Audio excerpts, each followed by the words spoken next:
Alt News ಸಂಸ್ಥಾಪಕ ಮತ್ತು fact checker ಆಗಿರುವ ಜುಬೇರ್ ಒಂದು ವಿಡಿಯೋ ಹಂಚಿಕೊಂಡಿದ್ದಾರೆ. ಹಿಪೋಕ್ರಸಿಯ ತುತ್ತ ತುದಿ ಎಂದು ಈ ವಿಡಿಯೋವನ್ನು ನೋಡಿ ಜನರು ಪ್ರತಿಕ್ರಿಯಿಸಿದ್ದಾರೆ. ವಿಡಿಯೋದಲ್ಲಿ ಏನಿದೆ ಅಂದ್ರೆ, ಓರ್ವ ಮಹಿಳೆ ಪತ್ರಕರ್ತನಲ್ಲಿ ಸ್ವದೇಶಿತನದ ಬಗ್ಗೆ ಪಾಠ ಮಾಡ್ತಾರೆ. ಸ್ವದೇಶಿ ವಸ್ತುಗಳನ್ನು ಕೊಳ್ಳಬೇಕು, ಸ್ವದೇಶದ ಉತ್ಪನ್ನಗಳನ್ನು ಬಳಸಬೇಕು ಎಂದೆಲ್ಲ ಲೆಕ್ಚರ್ ಕೊಡ್ತಾರೆ. ಆಗ ಆ ಪತ್ರಕರ್ತ ಒಂದು ಪ್ರಶ್ನೆ ಕೇಳ್ತಾನೆ. ನೀವು ಕುಳಿತಿರುವ ಕಾರು ಫಾರ್ಚುನರ್ ಅಲ್ವೇ? ಇದು ಟೊಯೋಟಾ ಕಂಪನಿಯ ತಯಾರಿಸಿದ ಕಾರ್ ಅಲ್ವೇ ಎಂದು ಆತ ಪ್ರಶ್ನಿಸುತ್ತಾನೆ. ನೀವು ಕುಳಿತಿರುವುದು ವಿದೇಶಿ ಕಾರು ಮತ್ತು ಸ್ವದೇಶಿತನದ ಬಗ್ಗೆ ಮಾತಾಡ್ತಿದ್ದೀರಿ ಎಂಬುದು ಆತನ ಪ್ರಶ್ನೆಯ ಉದ್ದೇಶವಾಗಿತ್ತು. ತಕ್ಷಣ ಆ ಮಹಿಳೆ ಗಲಿಬಿಲಿಗೆ ಒಳಗಾಗ್ತಾರೆ. ಇಲ್ಲ, ಫಾರ್ಚುನರ್ ಕಂಪನಿಯನ್ನ ಟಾಟಾ ಕಂಪನಿ ಖರೀದಿಸಿದೆ ಎಂದು ಹೇಳಿ ಜಾಗ ಖಾಲಿ ಮಾಡಲು ನೋಡ್ತಾರೆ. भारत की जनता स्वदेशी पे आ जाएगी, उस दिन हमारी पराधीनता समाप्त हो जाएगी विदेशों पर और हमारी मुद्रा सुरक्षित हो जाएगी. आपकी गाड़ी फॉर्च्यूनर कहाँ की है बताइए?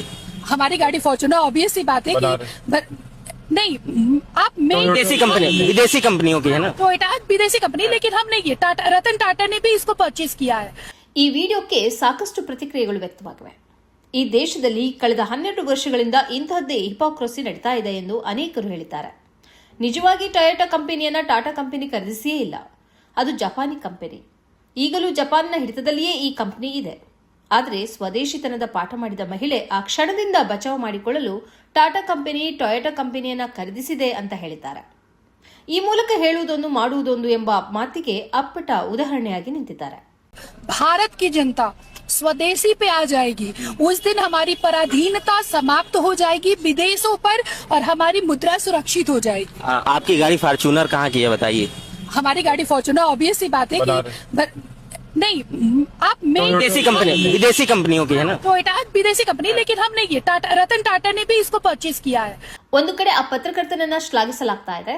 ಆತ ತನ್ನ ಪತ್ರಕರ್ತನ ವೃತ್ತಿಯನ್ನ ಸರಿಯಾಗಿ ನಿಭಾಯಿಸಿದ್ದಾನೆ. ಆ ಕ್ಷಣದಲ್ಲಿ ಆಕೆ ಕುಳಿತಿರುವ ಕಾರು ಯಾವುದು ಅನ್ನುವುದು ಆತನ ಮನಸ್ಸಿನಲ್ಲಿ ಮೂಡಿದೆ ಮತ್ತು ಆ ಪ್ರಶ್ನೆಯನ್ನು ಆತ ಕೇಳಿದ್ದಾನೆ. ಆಕೆ ತಪ್ಪಿಸಿಕೊಂಡ್ರೂ ಆ ವಿಡಿಯೋ ಆಕೆಯ ಹಿಪೋಕ್ರಸಿಯನ್ನ ದೇಶದ ಮುಂದೆ ಇಟ್ಟಿದೆ ಎಂದು ಅನೇಕರು ಪ್ರತಿಕ್ರಿಯಿಸಿದ್ದಾರೆ. ಕಳೆದ 12 ವರ್ಷಗಳಲ್ಲಿ ದೇಶದ ಆಡಳಿತ ನಡೆಸುವವರು ಇಂಥದ್ದೇ ಹಿಪೋಕ್ರಸಿಯ ಗುಡ್ಡವನ್ನೇ ಮಾಡಿಟ್ಟಿದ್ದಾರೆ ಎಂದು ಅನೇಕರು ಹೇಳಿದ್ದಾರೆ. ಓಡಾಟಕ್ಕೆ ಸಾರಿಗೆ ಸಂಪರ್ಕವನ್ನು ಬಳಸಿ ಎಂದು ಪ್ರಧಾನಿ ಹೇಳಿದ್ದಕ್ಕೆ ಒಂದು ದಿನ ಬಸ್, ಸೈಕಲ್, ಟ್ರೈನ್ನಲ್ಲಿ ಹೋದ ಬಿಜೆಪಿ ನಾಯಕರು ಮರುದಿನ ನಾಪತ್ತೆಯಾಗಿದ್ದಾರೆ ಎಂದು ಇದಕ್ಕೆ ಹಲವರು ಕಮೆಂಟ್ ಬರೆದಿದ್ದಾರೆ. ಇವರೆಲ್ಲ ಜನರಿಗೆ ಸರಳತೆಯ ಪಾಠ ಮಾಡ್ತಾರೆ, ಅವರು ಮಾತ್ರ ಅದಕ್ಕೆ ಬದ್ಧವಾಗಿ ಬದುಕುವುದಿಲ್ಲ ಎಂದು ಹೇಳಿದವರಿದ್ದಾರೆ.